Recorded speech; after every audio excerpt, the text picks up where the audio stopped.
Hello students, welcome to RH Chemistry. So ಇವತ್ತಿನ ವಿಡಿಯೋದಲ್ಲಿ I am going to discuss about documents required for KCET admission. So ಇಲ್ಲಿ ನನಗೆ ಗೊತ್ತಿರುವಂಥ ಒಂದಷ್ಟು ಡಾಕ್ಯುಮೆಂಟ್ಸನ್ನು list out ಮಾಡಿದ್ದೀನಿ. ಸೊ ಅದರಲ್ಲಿ ಏನಾದರೂ ಒಂದೆರಡು ಡಾಕ್ಯುಮೆಂಟ್ ಬಿಟ್ಟು ಹೋದರೂ ಕೂಡ ನೀವು ನನಗೆ ಕಮೆಂಟ್ ಬಾಕ್ಸಲ್ಲಿ ತಿಳಿಸ್ಬೋದು. So that all the students will come to know. ಇನ್ನೊಂದು ಇದು ಭಾಳ ಇಂಪಾರ್ಟೆಂಟ್ ವಿಡಿಯೋ. ಇದರಲ್ಲಿ ಎಲ್ಲ ಡಾಕ್ಯುಮೆಂಟ್ಸ್ ತೊಗೊಂಡು ಹೋಗಲೇಬೇಕು. ಅದಕ್ಕೆ ನಿಮ್ಮ ಫ್ರೆಂಡ್ಸ್ಗಳಿಗೂ ಕೂಡ ಶೇರ್ ಮಾಡಿ, ಯಾರ್ಯಾರಿಗೆ ಗೊತ್ತಿಲ್ಲ ಅವ್ರಿಗೆ ಗೊತ್ತಾಗಲಿ, ಮ್ಯಾಕ್ಸಿಮಮ್ ಸ್ಟೂಡೆಂಟ್ಸ್ಗೆ ಶೇರ್ ಆಗಲಿ. ಸೊ ನಿಮ್ಮ ವಾಟ್ಸಪ್ ಸ್ಟೇಟಸಲ್ಲೂ ಕೂಡ ಇಟ್ಕೊಳ್ಳಿ. ಸೊ ಎಲ್ಲರಿಗೂ ಕೂಡ ಗೊತ್ತಾಗಲಿ documents required for KCET admission ಯಾವ್ಯಾವುದು ಅಂಥೇಳಿ. ಸೊ ನೀವೇನಾದರೂ ಫಸ್ಟ್ ಟೈಮ್ ನನ್ನ ಚಾನಲ್ ವಿಸಿಟ್ ಮಾಡ್ತಾ ಇದ್ದರೆ ಸೊ ಸಬ್ಸ್ಕ್ರೈಬ್ ಮಾಡಿ ಮತ್ತು ಸಪೋರ್ಟ್ ಮಾಡಿ. Documents required. ಸೊ ಇಲ್ಲಿ ಲಿಸ್ಟ್ ಔಟ್ ಮಾಡ್ತಾ ಹೋಗ್ತೀನಿ. ಒಂದು ಕಡೆ ಬರೆದಿಟ್ಕೊಳ್ರಿ, ಇಲ್ಲ ಸ್ಕ್ರೀನ್ಶಾಟ್ ಕೂಡ ನೀವು ತೊಗೊಳ್ಬೋದು. See, all these whatever I am talking about, that is original documents ಗೊತ್ತಿರಲಿ, right? So first one, verification slip of KCET counseling. So this verification slip ಅನ್ನು ನೀವು ಆಲ್ರೆಡಿ ಡೌನ್ಲೋಡ್ ಮಾಡ್ಕೊಂಡಿರ್ತೀರಿ. ಆ verification slip original document, original ಏನಿದೆ ಅದನ್ನು ನೀವು ತೊಗೊಂಡು ಹೋಗಬೇಕಾಗ್ತದೆ. ಮತ್ತು ಆ ವೆರಿಫಿಕೇಷನ್ ಸ್ಲಿಪ್ಪಲ್ಲಿ ಯಾವ ಎಲ್ಲ ಡಾಕ್ಯುಮೆಂಟ್ಸನ್ನು ನೀವು ಎಸ್ ಅಂಥೇಳಿ ಅಪ್ಲೋಡ್ ಮಾಡಿದರೆ ಅವೆಲ್ಲ ಡಾಕ್ಯುಮೆಂಟ್ಸ್ಗಳು ಕೂಡ ನಿಮ್ಮ ಹತ್ರ ಇರಲೇಬೇಕು, ಒರಿಜಿನಲ್. ಸೊ ಅದೇ ಒಂದು ಲಿಸ್ಟ್ ಔಟನ್ನು ನಾನು ಕೆಳಗಡೆ ಮಾಡಿದ್ದೀನಿ. So SSLC or 10th standard marks card, SSLC or 10th standard marks card ನಿಮ್ಮ ಹತ್ರ ಇರಲೇಬೇಕು. Then second PUC or 12th standard marks card ನಿಮ್ಮ ಹತ್ರ ಇರಲೇಬೇಕು. ಎಲ್ಲ ಕಾಲೇಜಲ್ಲೂ ಕೂಡ ಒರಿಜಿನಲ್ ಮಾರ್ಕ್ಸ್ ಕಾರ್ಡನ್ನು ಕೊಡ್ತಾ ಇದ್ದಾರೆ. ಸೊ ಡೆಫಿನೆಟ್ಲಿ ಒರಿಜಿನಲ್ ಮಾರ್ಕ್ಸ್ ಕಾರ್ಡೇ ಕೇಳ್ಬೋದು. ನಿಮ್ಮ ಕಾಲೇಜಿಗೆ ನೀವೇನು ಅಲಾಟ್ಮೆಂಟ್ ಲೆಟ್ರ್ ತೊಗೊಂಡು ಅಡ್ಮಿಷನ್ ಆರ್ಡರ್ ತೊಗೊಂಡು ಕಾಲೇಜಿಗೆ ನೀವು ಒರಿಜಿನಲ್ ಡಾಕ್ಯುಮೆಂಟ್ ಕೊಡೋದಕ್ಕೆ ಯಾವಾಗ ಹೋಗ್ತೀರಿ ಆವಾಗ ಕೇಳ್ಬೋದು, ಗೊತ್ತಿರಲಿ. ಇಲ್ಲ ಅಂತ ನಾಳೆ ಸೊ ಫ್ರೈಡೇ ಇದೆ, ಸೊ ಹೋಗಿ ತೊಗೊಂಡು ಬಂದು ಇಟ್ಕೊಂಡ್ಬಿಡಿ. So candidate study certificate. So study certificate, candidate study certificate ಬೇಕು, ಇಲ್ಲಿ ಗೊತ್ತಿರಲಿ. So study certificate minimum 7 years including 10th or 12th study certificate ಇರಲೇಬೇಕು. ಸೊ ಡೆಫಿನೆಟ್ಲಿ ನೀವು ಎಲಿಜಿಬಲ್ ಕ್ಯಾಂಡಿಡೇಟ್ ಲೀಸ್ಟ್ ಒಳಗೆ ಬಂದು ವೆರಿಫಿಕೇಷನ್ ಸ್ಲಿಪ್ ತೊಗೊಂಡು ನೀವು ಇಲ್ಲಿ ಕೌನ್ಸಿಲಿಂಗಲ್ಲಿ ಪಾರ್ಟಿಸಿಪೇಟ್ ಮಾಡಿದಿರಿ ಅಂತಂದಮೇಲೆ ಇದು ಇದ್ದೇ ಇರ್ತದೆ. ಅದನ್ನು ಕರೆಕ್ಟಾಗಿ ತೊಗೊಂಡು ಹೋದರೆ ಆಯಿತು. So then photo identity proof. So ಇದು ಭಾಳ ಇಂಪಾರ್ಟೆಂಟ್, ಗೊತ್ತಿರಲಿ. ಸೊ ಮರೆತು ಮನೆಯಲ್ಲೇ ಇಟ್ಟು ಹೋಗೋದನ್ನು ಮಾಡೋಕ್ಕೆ ಹೋಗಬೇಡಿ. ಸೊ ಆಧಾರ್ ಕಾರ್ಡನ್ನು ತೊಗೊಳ್ಬೋದು, ಇಲ್ಲ ಅಂತಂದ್ರೆ PAN card, DL that is driving licence, voter ID ಅಥವಾ ಪಾಸ್ಪೋರ್ಟ್, ಇವು ಯಾವುದಾದ್ರೂ ತೊಗೊಂಡು ಹೋಗ್ಬೋದು. ಫೋಟೋ ಐಡೆಂಟಿಟಿ ಪ್ರೂಫ್ ಆಗಿರಬೇಕು. Then KCET 2020 admission ticket or hall ticket. Admission ticket or hall ticket ಕೇಳ್ತಾರೆ, ನಿಮಗೆ ಗೊತ್ತಿರಲಿ. ಸೊ ಅದು ಕೂಡ ನಿಮ್ಮ ಹತ್ರ ಇರಲೇಬೇಕು. The final printout of the online application form, KCET online application form I am talking about. KCET online application form ನಿಮ್ಮ ಹತ್ರ ಇರಬೇಕು. ಸೊ ಬಿಕಾಸ್ KCET ನೀವು ಡಾಕ್ಯುಮೆಂಟ್ ವೆರಿಫಿಕೇಷನ್ ಮಾಡಬೇಕಾದ್ರೆ, ಡಾಕ್ಯುಮೆಂಟ್ ಅಪ್ಲೋಡ್ ಮಾಡಬೇಕಾದ್ರೆ ಇದನ್ನು ಕೂಡ ಮಾಡಿರ್ತೀರಿ. ಸೊ ಅದಕ್ಕೆ ಗೊತ್ತಿರಲಿ. ಸೊ ಇದು ಕೂಡ you have to have. Then KEA admission fees paid challan or receipt. So KEA admission, ಈಗೇನು ನಾವು ಅಡ್ಮಿಷನ್ ಫೀಯನ್ನು ಪೇ ಮಾಡ್ತೀರಿ, ಚಾಯ್ಸಸನ್ನು ಸೆಲೆಕ್ಟ್ ಮಾಡಿಕೊಂಡು. ಸೊ ಈ ಅಡ್ಮಿಷನ್ ಫೀ ಪೇ ಮಾಡಿದ್ಮೇಲೆ ಒಂದು ಚಲನ್ ಅಂತ ನಿಮ್ಮ ಹತ್ರ ಬರ್ತದೆ. ಆ ಚಲನ್ ಒರಿಜಿನಲ್ ಕಾಪಿನೇ ಬೇಕಾಗ್ತದೆ, ನಿಮ್ಮ ಹತ್ರ ಇಟ್ಕೊಂಡು ಹೋಗಿರಿ. ಸೊ KEA ಅಡ್ಮಿಷನ್ ಆರ್ಡರ್ ಬೇಕು. So remember, KEA admission order you have to take. So admission order ನಿಮಗೆ ಫೀ ಪೇ ಮಾಡಿದ್ಮೇಲೆ ಅಡ್ಮಿಷನ್ ಆರ್ಡರ್ ಬರ್ತದೆ, ಅದನ್ನು ಡೌನ್ಲೋಡ್ ಮಾಡ್ಕೊಳ್ಳಿ, ಒರಿಜಿನಲ್ ತೊಗೊಂಡು ಹೋಗಬೇಕು. 4 ರೀಸೆಂಟ್ ಸೈಜ್ ಫೋಟೋಗ್ರಾಫ್, ಅವರು 2 ಅಂತ ಹೇಳ್ತಾರೆ, ಬಟ್ 4 to 5 ತೊಗೊಂಡು ಹೋಗಿರಿ, ಬೇಕಾಗ್ತದೆ. So these are the mandatory documents, ಗೊತ್ತಿರಲಿ. ಇನ್ನೊಂದ್ಸಲ ಹೇಳ್ಬಿಡ್ತೀನಿ, these 7 so plus these 3 are mandatory, compulsory ನಿಮ್ಮ ಹತ್ರ ಇರಲೇಬೇಕಾಗಿರುವಂಥ ಡಾಕ್ಯುಮೆಂಟ್ಸ್. ಇದು ಎಲ್ಲ ಕ್ಯಾಂಡಿಡೇಟ್ಸ್ಗಳಿಗೂ, ಎಲ್ಲ ಕ್ಯಾಟಗರಿಯವರಿಗೂ ಕೂಡ ಇದು ಕಂಪಲ್ಸರಿ ಆಗಿರ್ತದೆ. So you have to have. ಇದ್ರ ಜೊತೆ ಸೊ KCET ನಿಮ್ಮ ಹತ್ರ ಇದ್ದರೆ that is better to take KCET marks sheet. ಅದು ನಿಮ್ಮ ಹತ್ರ ಆಲ್ರೆಡಿ ನಿಮ್ಮ ಒಂದು ವೆರಿಫಿಕೇಷನ್ ಸ್ಲಿಪ್ಪಲ್ಲಿ ಬಂದಿರ್ತದೆ. ಬಟ್ ಆದರೂ ಕೂಡ ನೀವೇನಾದರೂ ಡೌನ್ಲೋಡ್ ಮಾಡಿಕೊಂಡು ಪ್ರಿಂಟೌಟ್ ತೊಗೊಂಡು ಇಟ್ಕೊಂಡಿದ್ದಿದ್ದರೆ ಸೊ ಅದನ್ನು ಕೂಡ ತೊಗೊಂಡು ಹೋಗಿಬಿಡಿ. ಯಾಕಂದರೆ ಯಾವುದೇ ರಿಸ್ಕ್ ತೊಗೊಳ್ಳೋ ಹಾಗಿಲ್ಲ. ನಾವು carefully we have to take all these documents to the particular college where you have allotted. Then the list of documents if applicable ಅಂತ ಹೇಳ್ತೀನಿ. ಅಂದರೆ ಇದು ಎಲ್ಲರಿಗೂ ಬರೋದಿಲ್ಲ, ಅಪ್ಲಿಕೇಬಲ್ ಆಗೋರಿಗೆ ಮಾತ್ರ. First one, Kannada medium study certificate.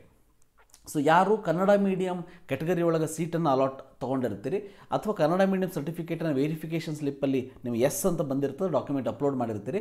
So Kannada medium study certificate countersigned by BEO or DDP ಇರಲೇಬೇಕು. So claiming for Kannada medium reservation benefits. So up to 10th ಆದರೆ BEO. ಸೊ ಇಲ್ಲಿ ಆ್ಯಕ್ಚುಲಿ DDP ಅವಶ್ಯಕತೆ ಇಲ್ಲ, ಯಾಕಂದರೆ PUC ಇಲ್ಲ, Kannada medium ಇಲ್ಲ. So ಇದು misprint ಆಗಿದೆ, ಇದನ್ನು ನೀವು ಕನ್ಸಿಡರ್ ಮಾಡೋದಕ್ಕೆ ಹೋಗಬೇಡಿ. ನೆಕ್ಸ್ಟು ರೂರಲ್ ಸರ್ಟಿಫಿಕೇಟ್ ಬೇಕು. Rural certificate countersigned by the concerned BEO, because 1 to 10 ಅಷ್ಟೇ ನಾವು ಕನ್ಸಿಡರ್ ಮಾಡ್ತೀವಿ, ಅದಕ್ಕಾಗಿ ಇಲ್ಲೂ ಕೂಡ BEO ಸೈನ್ಡ್ ಬೇಕು. And A verification certificate only for GM ಅಂತ ಹೇಳ್ತಾರೆ. ಅಂತಂದರೆ ಸೊ ಇಲ್ಲಿ ರೂರಲ್ ಇದ್ದು ಕೂಡ ಸೊ ನೀವು ನಾನ್ ಕ್ರೀಮಿ ಲೇಯರ್ದಲ್ಲಿ ಬರ್ತೀರಿ ಅನ್ನೋದಕ್ಕೆ ಒಂದು ಸರ್ಟಿಫಿಕೇಟನ್ನು ಮಾಡಿಸ್ಬೇಕಾಗ್ತದೆ. ಸೊ ಆ ಸರ್ಟಿಫಿಕೇಟ್ ನಿಮ್ಮ ಹತ್ರ ಇರಲೇಬೇಕು. ಅದಕ್ಕೆ ಫಾರ್ಮ್ಯಾಟು ಕೂಡ ಕೊಟ್ಟಿದ್ದಾರೆ ಈ ಬ್ರೋಷರ್ದಲ್ಲಿ. If you want you can see that. ಇದು only for general merit rural candidate.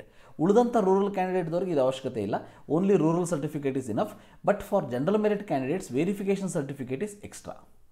Then caste certificate for caste benefits. So caste certificate ಇರ್ಬೋದು, ಅಥವಾ ಕಾಸ್ಟ್ ಇನ್ಕಮ್ ಸರ್ಟಿಫಿಕೇಟ್ ಇರ್ಬೋದು, ಅಥವಾ ಇನ್ಕಮ್ ಸರ್ಟಿಫಿಕೇಟ್ ಇರ್ಬೋದು. ನೀವು ಯಾವ ಸರ್ಟಿಫಿಕೇಟನ್ನು ನೀವು ಕರೆಕ್ಟಾಗಿ ಅಪ್ಲೋಡ್ ಮಾಡಿರ್ತೀರಿ, ಸೊ ಅದೇ ಸರ್ಟಿಫಿಕೇಟನ್ನು ನೀವು ಇಲ್ಲಿ ತೊಗೊಂಡು ಹೋಗಬೇಕಾಗ್ತದೆ. Obtained from the concern tahsildar and for the candidates claiming reservation benefits. Then Hyderabad Karnataka, ಯಾರ್ಯಾರು HK ರೀಜನ್ದಲ್ಲಿ ಬರ್ತೀರಿ, so Hyderabad Karnataka region reservation certificate ನಿಮ್ಮ ಹತ್ರ ಇರಲೇಬೇಕಾಗ್ತದೆ. Article 371J. Parent study certificate ಇದು ಯಾರ್ಯಾರಿಗೆ ಅಂತಂದರೆ those who are candidate claiming eligibility for government seats based on domicile, study or employment of the parent. ನಿಮಗೆ ಆಲ್ರೆಡಿ ಗೊತ್ತಿರ್ತದೆ ಡಿಫ್ರೆಂಟ್ ಕ್ಲಾಸಲ್ಲಿ ನೀವು ಯಾವ್ಯಾವ ಕ್ಲಾಸಲ್ಲಿ ಬಂದಿರ್ತೀರಿ, ಸೊ ಆ ಒಂದು ಕ್ಲಾಸ್ಗೆ ಸಂಬಂಧಪಟ್ಟಂಥ ಸರ್ಟಿಫಿಕೇಟನ್ನು ನೀವು ತೊಗೊಂಡು ಹೋಗಬೇಕಾಗ್ತದೆ. ಸೊ ಪೇರೆಂಟ್ಸ್ ಸ್ಟಡಿ ಸರ್ಟಿಫಿಕೇಟ್ ಇರ್ಬೋದು, ಪೇರೆಂಟ್ಸ್ ಹೋಮ್ ಟೌನ್ ಸರ್ಟಿಫಿಕೇಟ್ ಇರ್ಬೋದು, ಪೇರೆಂಟ್ಸ್ ಡಾಮಿಸೈಲ್ ಇರ್ಬೋದು, ಪೇರೆಂಟ್ಸ್ ಎಂಪ್ಲಾಯ್ಮೆಂಟ್ ಸರ್ಟಿಫಿಕೇಟ್ ಇರ್ಬೋದು, ಪೇರೆಂಟ್ಸ್ ಕ್ಯುಮ್ಯುಲೇಟಿವ್ ರೆಕಾರ್ಡ್ ಇರ್ಬೋದು, ಪೇರೆಂಟ್ಸ್ ಮಾಸ್ ಕಾರ್ಡ್ ಇರ್ಬೋದು. ಸೊ ಈಗ class A, class B, class C ಅಂದರೆ ಹೊರನಾಡು ಗಡಿನಾಡು ಕನ್ನಡಿಗರಿದ್ರಂದರೆ ಪೇರೆಂಟ್ಸ್ ಸರ್ಟಿಫಿಕೇಟ್ ಬೇಕಾಗ್ತದೆ. So parents home town certificate ಬೇಕಾಗ್ತದೆ, ಡಾಮಿಸೈಲ್ ಸರ್ಟಿಫಿಕೇಟ್ ಬೇಕಾಗ್ತದೆ. ಸೊ ಇವನ್ನೆಲ್ಲ ಕೂಡ ನಿಮ್ಮ ಹತ್ರ ಆಲ್ರೆಡಿ ಇದ್ದಿರ್ತದೆ. ಯಾಕಂದರೆ ಇವೆಲ್ಲ ಇಲ್ಲದೇನೆ ನಿಮಗೆ ವೆರಿಫಿಕೇಷನ್ ಸ್ಲಿಪ್ಪಲ್ಲಿ ಆ ಕ್ಲಾಸ್ ಬರೋದೇ ಇಲ್ಲ. ಸೊ ಅದಕ್ಕೆ ಸೊ ಇದಿಷ್ಟು ನಿಮ್ಮ ಹತ್ರ ಕಂಪಲ್ಸರಿ ಇರಬೇಕು. So 6th one under that, if applicable, ಹೊರನಾಡು ಗಡಿನಾಡು ಕನ್ನಡಿಗ ಕ್ಯಾಂಡಿಡೇಟ್ಸ್ಗೆ ಅಫಿಡವಿಟ್ ಮಾಡಿಸ್ಬೇಕಾಗ್ತದೆ. 20 ರೂಪೀಸ್ ಅಫಿಡವಿಟ್. ಅದರ ಒಂದು ಫಾರ್ಮ್ಯಾಟು ಕೂಡ ನಿಮ್ಮ ಹತ್ರ ಇದ್ದಿರ್ತದೆ, ಆಲ್ರೆಡಿ ಮಾಡಿರ್ತೀರಿ ನೀವು. So that is given in the KEA brochure also. Affidavit duly sworn in for candidates who claim eligibility under ಹೊರನಾಡು ಆ್ಯಂಡ್ ಗಡಿನಾಡು ಕನ್ನಡಿಗ classes. Addition to this remember, ಇನ್ನೊಂದು ಅಂತಂದರೆ ನಿಮ್ಮದು ಮದರ್ ಟಂಗ್ ಬಗ್ಗೆ ನೀವು ಒಂದು ಸರ್ಟಿಫಿಕೇಟನ್ನು ಆಲ್ರೆಡಿ ನೀವು ಮಾಡಿರ್ತೀರಿ. ಆ ಒಂದು ಸರ್ಟಿಫಿಕೇಟ್ ಕೂಡ ಇಲ್ಲಿ ನೀಡೆಡ್ ಇರ್ತದೆ. Then physically disabled certificate for PH candidates. ಇದನ್ನು ಆಲ್ರೆಡಿ ನೀವು ವೆರಿಫಿಕೇಷನ್ ಮಾಡಿರ್ತೀರಿ, ಬಟ್ ಆ ಸರ್ಟಿಫಿಕೇಟನ್ನು ಕೂಡ ನೀವು ತೊಗೊಂಡು ಹೋಗಬೇಕಾಗ್ತದೆ ಕಾಲೇಜಿಗೆ. Physically disabled certificate for PH candidates. All agricultural quota related certificates, very important for those have taken the seats under agricultural ಕೋಟಾದಲ್ಲಿ. ಸೊ ನಿಮ್ಮ ವರಮಾನ ಪ್ರಮಾಣ ಪತ್ರ ಅಂತ ಇರ್ತದೆ, ಪೇರೆಂಟ್ಸದ್ದು ಇನ್ಕಮ್ ಸರ್ಟಿಫಿಕೇಟ್ ಇರ್ತದೆ. ಸೊ ಪೇರೆಂಟ್ಸ್ ಹೆಸರಲ್ಲಿ ಇರೋವಂಥ ಜಮೀನಿದ್ದರೆ ಅಂದರೆ ಆ ಒಂದು ಅಗ್ರಿಕಲ್ಚರಲ್ ಫೀಲ್ಡ್ ಇರೋವಂಥದ್ದು ಸರ್ಟಿಫಿಕೇಟ್ ಇರ್ತದೆ. ಇವೆಲ್ಲ ಸರ್ಟಿಫಿಕೇಟನ್ನು ನೀವು ಆಲ್ರೆಡಿ ಕೃಷಿ ಯೂನಿವರ್ಸಿಟಿ ಅಂತಂದರೆ ಅಗ್ರಿಕಲ್ಚರ್ ಯೂನಿವರ್ಸಿಟಿಗೆ ನೀವು ಸಬ್ಮಿಟ್ ಮಾಡಿರ್ತೀರಿ. ಸೊ ಆನ್ಲೈನಲ್ಲೂ ಕೂಡ ಅದನ್ನು ಅಪ್ಲೋಡ್ ಮಾಡಿರ್ತೀರಿ. ಅವೆಲ್ಲ ಸರ್ಟಿಫಿಕೇಟ್ ನಿಮ್ಮ ಹತ್ರ ಇರಬೇಕಾಗ್ತದೆ. ಆಲ್ ಅಗ್ರಿಕಲ್ಚರಲ್ ಕೋಟಾ ರಿಲೇಟೆಡ್ ಸರ್ಟಿಫಿಕೇಟನ್ನು ರೆಡಿ ಇಟ್ಕೊಂಡಿರಿ. ದೆನ್ ಸ್ಪೆಷಲ್ ಕ್ಯಾಟಗರಿ ಸರ್ಟಿಫಿಕೇಟ್, ಇದು ನಿಮಗೇನಾದರೂ ಈ ಸೀಟ್ಸ್ ಸ್ಪೆಷಲ್ ಕ್ಯಾಟಗರಿ ಅಂಡರ್ ಬಂದಿದ್ದಿದ್ದರೆ NCC ಇರ್ಬೋದು, ಸ್ಪೋರ್ಟ್ಸ್ ಇರ್ಬೋದು, ಡಿಫೆನ್ಸ್ ಇರ್ಬೋದು, CAPF, CRPF, CS, CISF, BSF, ಇದರಲ್ಲಿ ಯಾವ್ದಾದ್ರು ಮಿಸ್ ಆಗಿದ್ರು ಅದನ್ನು ಎಲ್ಲದನ್ನು ಕೂಡ ತೊಗೊಳ್ಳಿ. ಆಂಗ್ಲೋ ಇಂಡಿಯನ್ ಇರ್ಬೋದು. ಸೊ ಯಾವ್ಯಾವ ಒಂದು ಸ್ಪೆಷಲ್ ಕ್ಯಾಟಗರಿಯಲ್ಲಿ ನೀವು ಸೀಟ್ ಅಲಾಟ್ ಆಗಿರ್ತದೆ ನಿಮಗೆ, ಸೊ ಇವೆಲ್ಲದಕ್ಕೂ ಕೂಡ ನಿಮ್ಮ ಹತ್ರ ಸೊ ಸರ್ಟಿಫಿಕೇಟ್ ಇರಲೇಬೇಕಾಗ್ತದೆ ಒರಿಜಿನಲ್. ಇವು ಯಾವುದೂ ಒರಿಜಿನಲ್ ಇಲ್ಲ ಅಂತಂದ್ರೆ ನಿಮ್ಮ ಹತ್ರ ಇರೋವಂಥ ಸರ್ಟಿಫಿಕೇಟ್ ಕರೆಕ್ಟ್ ಇಲ್ಲ ಅಂತ ಅಂದ್ಕೊಂಡು ಸೊ ನಿಮ್ಮ ಸೀಟನ್ನು ಕ್ಯಾನ್ಸಲ್ ಮಾಡುವಂಥ ಚಾನ್ಸಸ್ಸು ಕೂಡ ಇರ್ತದೆ. ಅದಕ್ಕಾಗಿ be careful about all these things. So addition to this ನನ್ನ ಒಂದು ಸಜೆಷನ್ ನೋಡಿ, ಇದು ಕಂಪಲ್ಸರಿ ಇಲ್ಲ, ಎಲ್ಲೂ ಕೂಡ ಅಟೆಸ್ಟೆಡ್ ಮಾಡಿ ಅದನ್ನು ಇನ್ನೊಂದು ಕಾಪಿಯನ್ನು ಕೊಡಬೇಕು ಅಂತ ಇಲ್ಲ. ಬಟ್ ನಮ್ಮ ಹತ್ರ ಇಟ್ಕೊಳ್ಳೋಣಂತೆ, ಯಾಕಂದರೆ ಇಟ್ ಈಸ್ ನೀಡೆಡ್. ಡೆಫಿನೆಟ್ಲಿ ಅಲ್ಲಿ ಹೋದ ಮೇಲೆ ನಿಮ್ಮ ಹತ್ರ ಇನ್ನೊಂದು ಜೆರಾಕ್ಸ್ ಕಾಪಿನ ಅವರು ಕೇಳ್ಬೋದು.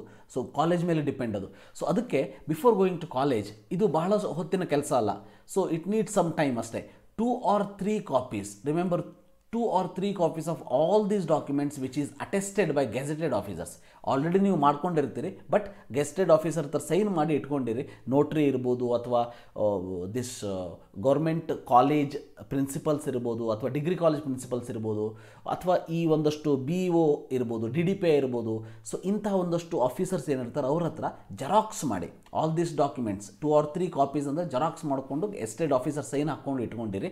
ಬಟ್ ಇದ್ರ ಜೊತೆ ಇನ್ನೊಂದು ಇಂಪಾರ್ಟೆಂಟ್ ಒಂದು ಫಾರ್ ಯುವರ್ ಸೇಫ್ಟಿ ನನ್ನ ಒಂದು ಸಜೆಷನ್, ಯಾಕಂದರೆ ಬಹಳಷ್ಟು ಜನ ಸ್ಟೂಡೆಂಟ್ಸ್ಗಳನ್ನು ನಾವು ನಮ್ಮ ಕಾಲೇಜಲ್ಲಾಗಲಿ ನಮ್ಮ ಸರೌಂಡಿಂಗಲ್ಲಿ ನಾವು ನೋಡ್ತಿರ್ತೀವಿ. As a profession of the lecturer where we are working, as a lecture what we are working. So remember, ಅದಕ್ಕೆ ಹೇಳ್ತಾ ಇದ್ದೀನಿ, ಕೇರ್ಫುಲಿ ಕೇಳಿಸ್ಕೊಳ್ಳಿ. ಫಾರ್ ಯುವರ್ ಸೇಫ್ಟಿ ಇವೆಲ್ಲ ಒರಿಜಿನಲ್ ಸರ್ಟಿಫಿಕೇಟನ್ನು ಸ್ಕ್ಯಾನ್ ಮಾಡಿ ಒಂದು ಸಾಫ್ಟ್ ಕಾಪಿ ಅಂತೇಳಿ ನಿಮ್ಮ ಹತ್ರ ಇಟ್ಕೊಂಡಿರಿ. ನಿಮ್ಮ ಮನೇಲಿ ಕಂಪ್ಯೂಟರ್ ಇರ್ಬೋದು, ಲ್ಯಾಪ್ಟಾಪ್ ಇರ್ಬೋದು, ನಿಮ್ಮ ಪೇರೆಂಟ್ಸ್ದು ಅಥವಾ ನಿಮ್ಮದು ಇರ್ಬೋದು. ಸೊ ಅಥವಾ ನಿಮ್ಮ ಮೊಬೈಲಲ್ಲಿ ಅಟ್ಲೀಸ್ಟ್ ಅದನ್ನು ಕರೆಕ್ಟಾಗಿ ಶೇರ್ ಮಾಡಿ ಅದನ್ನು ಒಂದು ಕಾಪಿಯನ್ನು ನಿಮ್ಮ ಮೇಲಿಗೆ, ನಿಮ್ಮ ಫ್ರೆಂಡ್ಸಿಗೆ ಅಥವಾ ನಿಮ್ಮ ಮೇಲಲ್ಲೇ ನಿಮಗೇನೆ ಒಂದು ಮೇಲ್ ಮಾಡಿ ಇಟ್ಕೊಂಡು ಇಟ್ಬಿಟ್ರೆ ಆ ಮೇಲಲ್ಲಿ ಅದು ಸೇವ್ ಆಗಿಬಿಟ್ಟಿರ್ತದೆ. So that is also needed. ಯಾಕಂದರೆ ಭಾಳಷ್ಟು ಜನ ಸ್ಟೂಡೆಂಟ್ಸ್ ಏನು ಮಾಡ್ತಾರೆ ಅಂತಂದ್ರೆ ಒರಿಜಿನಲ್ ಸರ್ಟಿಫಿಕೇಟನ್ನು ಕಾಲೇಜಲ್ಲಿ ಕೊಟ್ಟ ಮೇಲೆ ಸೊ ಅವರಿಗೆ ಈ ಒಂದಷ್ಟು ಈ ಫೆಲೋಶಿಪ್ ಇರ್ಬೋದು ಅಥವಾ ಸ್ಕಾಲರ್ಶಿಪ್ ಇರ್ಬೋದು, ಇದಕ್ಕೆ ಒಂದಷ್ಟು ಸರ್ಟಿಫಿಕೇಟನ್ನು ಕೇಳ್ತಾರೆ ಮತ್ತೆ. ಸೊ ಮಾಸ್ ಕಾರ್ಡ್ ಇರ್ಬೋದು ಅಥವಾ ಸ್ಟಡಿ ಸರ್ಟಿಫಿಕೇಟ್ ಇರ್ಬೋದು, ಇವೆಲ್ಲ ಆಲ್ರೆಡಿ ನೀವು ಒರಿಜಿನಲ್ನ ಕೊಟ್ಟಿರ್ತೀರಿ ಕಾಲೇಜಲ್ಲಿ. ಮತ್ತೆ ನೀವು ಕಾಲೇಜ್ ಆಫೀಸಿಗೆ ಹೋಗಿ ನೀವು ಕೇಳಿದರೆ ಅವರು ಕೊಡದೇನೂ ಇರ್ಬೋದು. ಅದಕ್ಕೆ ನಾನು ಹೇಳೋದು, ಇವನ್ನೆಲ್ಲವನ್ನು ಕೂಡ ಒಂದು ಫೋಟೋ ಹೊಡೆದಿಟ್ಕೊಂಡು ಸೊ ಸ್ಕ್ಯಾನ್ ಮಾಡಿ ಇಟ್ಕೊಂಡು ಆ ಒಂದು ಸಾಫ್ಟ್ ಕಾಪಿಯನ್ನು ನೀವು ಸೇವ್ ಮಾಡಿ ಇಟ್ಕೊಂಡಿರಿ. ಇದು ನಿಮ್ಮ ಸೇಫ್ಟಿಗೆ ಇರಲಿ ಅಂಥೇಳಿ. ನೀವು ಮಾಡಲಿಲ್ಲ ಅಂದರೂ ಏನೂ ಪ್ರಾಬ್ಲಮ್ ಇಲ್ಲ, ಬಟ್ ಇದನ್ನು ಮಾಡೋದ್ರಿಂದ ನಿಮಗೆ ಲಾಸ್ ಇಲ್ಲ. ಅದಕ್ಕಾಗಿ ನನ್ನ ಒಂದು ಸಜೆಷನ್, ಜೆರಾಕ್ಸ್ ಮಾಡಿ ಇಟ್ಕೊಂಡಿರಿ 3 ಕಾಪಿಯನ್ನು. So photos of all these ಅದನ್ನು keep once in soft copy, in the form soft ಕಾಪಿನೂ ಕೂಡ ಇದನ್ನು ಇಟ್ಕೊಂಡಿರಿ. Definitely I hope that this video is helpful for you. So ಹಾಗೇನಾದರೂ ಹೆಲ್ಪ್ಫುಲ್ ಅಂತ ಅನಿಸಿದರೆ so thank you for watching. Like the video, share the video and subscribe to my channel without fail. Thank you. Have a nice day.